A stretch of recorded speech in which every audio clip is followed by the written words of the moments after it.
Line Arabian dates. இப்போ அது line லயனா டே. இது தரும் ஆரோக்கியம் இயற்கையானது. லயன் லயனா பிரீமியம் டேட்ஸ்.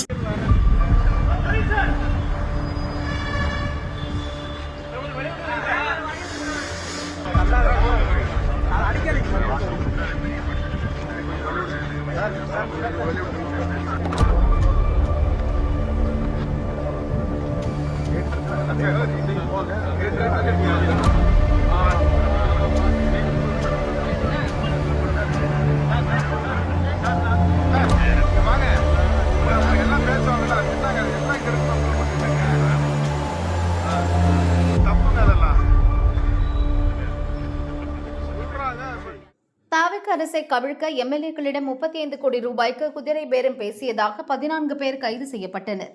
இதன் பின்னணியில் முன்னாள் அமைச்சர் செந்தில் பாலாஜி, அவரது தம்பி அசோக் ஆகியோர் இருப்பதாக புகார் எழுந்தது.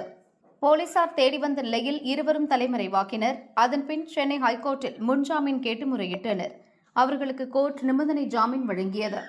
தினமும் காலை மாலையில் திருவல்லிக்கேணி போலீஸ் ஸ்டேஷனில் ஆஜராகி கையெழுத்து போட வேண்டும். இதற்காக இன்று திருவல்லிக்கேணி ஸ்டேஷனில் செந்தில் பாலாஜி, அசோக் இருவரும் ஆஜராகினர். அப்போது குதிரை பேரம் தொடர்பாக செந்தில் பாலாஜி, அசோக் இருவரிடமும் போலீசார் தனித்தனியாக விசாரணை நடத்தியுள்ளனர்.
தப்புங்க அதெல்லாம்